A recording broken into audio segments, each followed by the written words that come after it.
Hey guys, welcome back to the channel. Tonight I wanted to show you one of my vintage pieces that I have. This is actually one of my older watches I have in my collection currently. This is the Ball Trainmaster.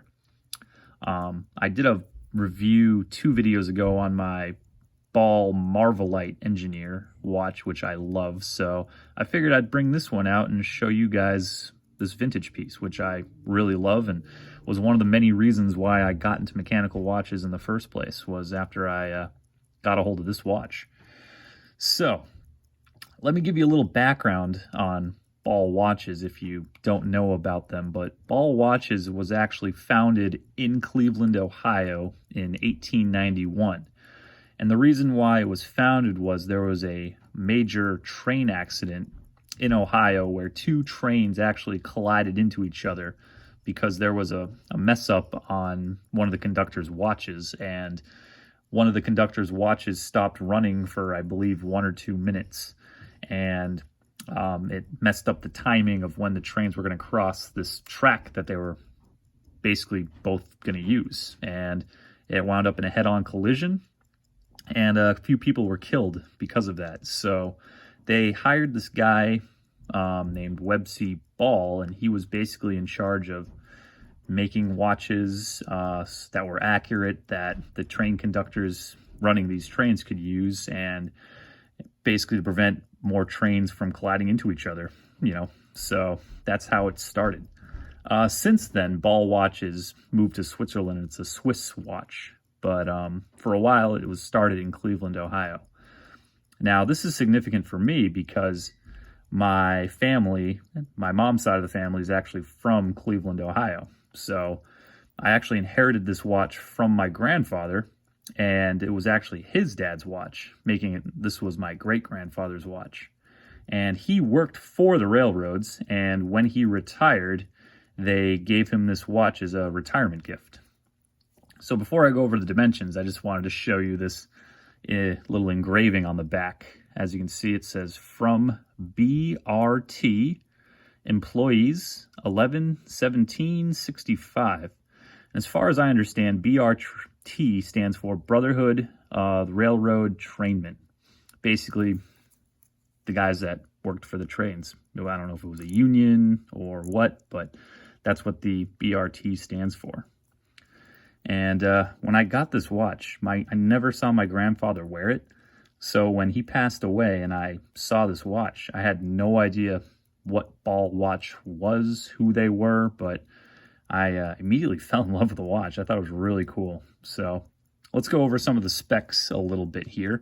This is a smaller watch since it's from 1965. They didn't make a lot of big watches back then. So I got a case diameter of about 35 millimeters.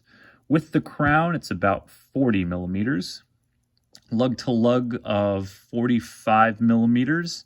And a thickness of about 12 millimeters. And a majority, or a big part of the thickness of the case is this domed plastic crystal. I don't know if you can see it, but it is quite domed, and it does make a good distortion when you look at different angles. It distorts the dial a little bit when you look into it, so it's actually pretty cool.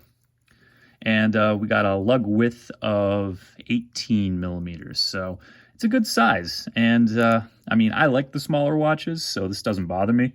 And I think it really wears well on my wrist. So I don't know the specifics of the movement, but I did take a look inside. I removed the case back, and it is adjusted to 5 positions. I don't think this watch has ever been serviced, but it still runs about +8 seconds a day. So for a watch that was from the 60s, I'm assuming, never being serviced, running +8 seconds a day, I mean, I am very happy with how it's running. And as you can see on the bottom, it does say Swiss. So this was made in Switzerland and not in Cleveland. I don't exactly know when the Ball watch moved from Cleveland to Switzerland, but obviously in the 60s, they were already being made in Switzerland. So one of the highlights for me is the red seconds hand, as you can see. I think it really stands out nice, kind of gives it a nice little sporty look to it. So I really like that. This is a hand winding watch, and it beats at 18,000 beats per hour, or basically 5 vibrations per second. So 18,000 beats per hour, a little bit on the slower end. A lot of watches now are, 21,600 or 28,800, but this is the 18,000. I don't remember how many joules off the top of my head, but I believe it's 17 joules with this specific movement. And it's just a really good quality watch. I enjoy it. I don't wear it very often just because it is a vintage piece and I don't want it to break, and it does have sentimental value. But if you can take a closer look at the case, it's mostly polished. Definitely a lot of scratches, but for how old the watch is, I still think it's in pretty good shape. Don't mind the fingerprints. I did try to wipe it off, but it does leave fingerprints pretty easily.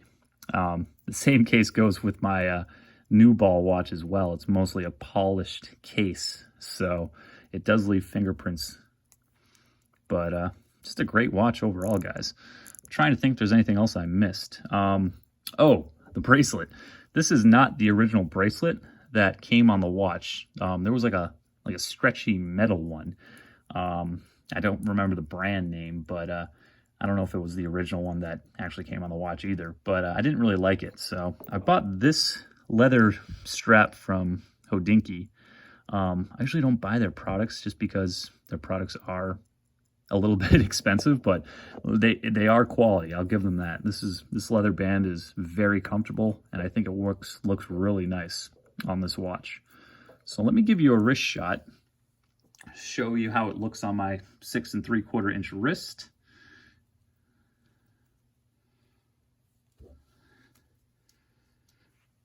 All right, there we go. I don't know if you can hear it on the camera, but this is a pretty loud watch. I don't know if this is just because it's old and has been serviced, but I don't know if you can hear it. But anyway, if you can't hear it, it's noticeably loud, but not enough to be annoying. It's just, I like the sound of the ticking, to be honest. So that basically wraps up the Ball Trainmaster vintage piece that I have. And like I said, this watch got me into watches in the first place. One of the few reasons. But I was really amazed by how accurate this watch was. Even though it's over 40 years old, and it's still more accurate than some of the mechanical watches I have now. So that just shows you the quality and, the accuracy that Ball always tries to go for with their watches. So, and there is no Loom, but figured I'd mention that. You can't really see there's no Loom applied, but that's basically it, guys. That's the Ball watch. Thanks for watching. If you like these videos, please hit like and subscribe. It definitely helps out a lot. So that's the Ball watch. Take care.